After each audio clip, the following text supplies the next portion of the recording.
پھر بعض جادوگروں میں یہ بہت بری عادت ہے، ایسے کافی وکٹمز جو یہاں وہاں کے دھکے کھا کر آئے ہمارے پاس یہ بتائے کہ ہم جاتے ہی کبھی ایسا بتا دیتے ہیں گھر کے حالات کہ ہم سمجھ لیں یقین یہ پورا جانتا ہے، اور پھر ہم کو کہہ دیتا ہے آخری مومنٹ میں نہیں بھائی آپ کا کیس بہت بڑا ڈینجر ہے، یہ ہم اس سے مقابلہ نہیں لے سکتے، جان کا دھوکہ ہو سکتا ہے۔ وہ کہتا ہے یہ تاکہ اپنا ویلیو ڈیمانڈ بڑھائے، تو لوگ پریشان ہو کر سمجھے اب کس کی جان جاتی ہے، آپ کیا چاہ رہے ہیں صاحب، آپ ہی لیجئے نا یہ ہمارا کیس پلیز، جیسا کہ ان کے ہاتھ میں کچھ ہے۔ تو وہ اپنا ڈیمانڈ بڑھانے کے لیے پیشنٹ کی ہمت افزائی کے بجائے اس کی مایوسی اور اس کو وہیں مار ڈالتا ہے خوف سے، جبکہ موت و حیات کس کے ہاتھ میں؟ اللہ سبحانہ تعالیٰ کے ہاتھ میں۔ تو ایسے دعوے کر کر سامنے والوں کو اس طریقے سے جہالت کا فائدہ اور ایمان سے بے ایمان اور اللہ سے بالکل مخالف کرنے کے راستے پہ ڈھکل دیتے ہیں اور جہنم کے حوالے بنا دیتے ہیں، اور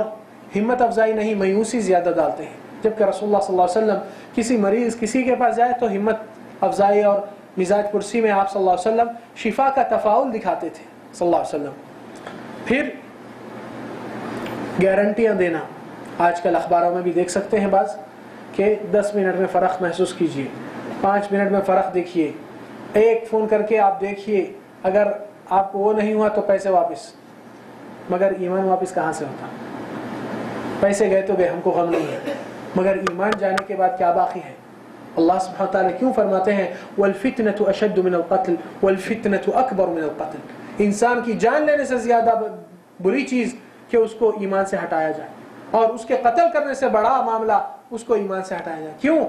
کیونکہ اگر جان لی جائے آپ کی تو کم سے کم دنیا ہی جائیں گی اور جانے والی چیز ہے، مگر آخرت تو رہتی ہے۔ مگر جب ایمان چلا جائے تو نہ دنیا باقی ہے نہ تو آخرت میں کوئی ٹھکانہ نہ بچاؤ آپ کا رہتا ہے۔ اور یہ چیزیں اس طریقے سے ان کے حالات میں کچھ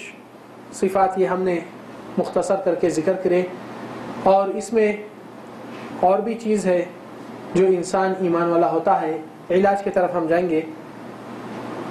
اور علاج سے پہلے کچھ حالات بتائیں گے جس میں بعض لوگ ڈاؤٹ میں وسوسوں میں سوچتے ہیں کہ ہم کو کچھ ہو گیا ہے۔ بھائی اگر جادو بڑی سے بڑی بھی ہو جائے، آپ اللہ کے اوپر بھروسہ کرنے والے ہیں اور اللہ سے شرک نہیں کرنے والے، تو ہر مشکل کا آسان کرنے والا وہی پروردگار ہے۔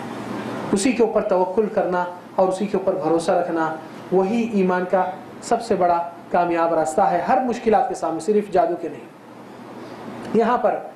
اللہ سبحانہ وتعالی یہ علامات میں سے پہلے علامات ذکر کریں گے کہ انسان کو اللہ کی نماز روزے قرآن سے غفلت ہو جاتی ہے، یعنی چاہتا ہے کچھ پڑھوں میں زیادہ تہجد میں قرآن میں، مگر ایسی غفلت ہو جاتی ہے کہ پڑھنے کے لیے بیٹھتا ہے سستی نڈھالی اور ایک دم سو جاتا ہے یا غافل ہو جاتا ہے، یا کچھ مشغلے ایسے یاد آتے ہیں اسی وقت، نہیں یہ کر کے کروں گا، اسی طرح فرض بھی ضائع، سنتیں بھی غفلت میں، اس طرح کہ اللہ سے بالکل دور اور غافل ہو جاتا ہے۔ یہ سب سے اہم علامت ہے۔ دوسری علامت کہ خوابوں میں کافی خوفناک خواباں، جس میں انسان کو سکون کی آرام کی نیند میں بھی آرام نہیں، اس میں بھی اس کو عقل کو مشغول کیا جاتا ہے۔ اور پھر انسان کے طبیعت میں زیادہ فیڈ اپ، جلدی بیزار کی اور جلدی بحران ہو جائے، اور کوئی چیز اس کو دل کو نہیں لگے، اور ہمیشہ یہ محسوس کرے نا امیدی اور ایک دم مایوسی اور ڈپریشن، تو حد سے زیادہ چھوٹی بات پہ بھی ایک دم ڈپریشن زیادہ ہوتا ہے، اور بات چھوٹی بھی رہے تو اس میں بڑا جھگڑا اور بڑے امور ایسا پیدا ہو جاتے ہیں۔ پھر اس کے ساتھ ساتھ یہ بھی ہے کہ انسان کا سوچ بھی بدل جاتا ہے وقتاً وقتاً۔ کیسا کہ جس چیز کو اللہ کے اوپر توکل کرتا تھا اس میں کہتا ہے نہیں بھائی ایسا کر لینا، یہ دوا لے لینا، مائنڈ اللہ کی طرف آتا ہی نہیں، صرف دنیا کے اسباب پہ چلا جاتا ہے، مسبب الاسباب کو بھول بیٹھتا ہے۔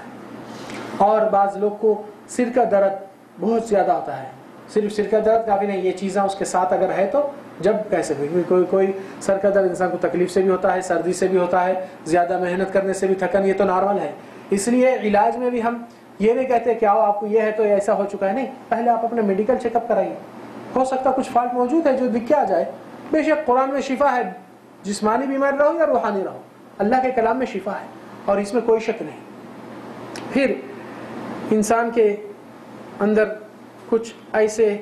امور حاصل ہوتے ہیں کہ کوئی چیز پہ ٹھہراؤ نہیں، کبھی کچھ کرنا چاہتا ہے، کبھی بھول جاتا ہے، اور کبھی اہم شدید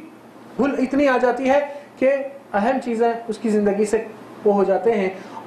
اور بعض لوگ اپنے کچھ کام بنتے بنتے اس کو اپنے ہاتھوں سے بگاڑ لیتے ہیں، تیزی اور جلد بازی اور غصہ بہت جلدی آ جاتا ہے طبیعت میں حد سے زیادہ، اور اس کے ساتھ ساتھ ایسے اگر امور ہوتے ہیں تو بعض لوگ کو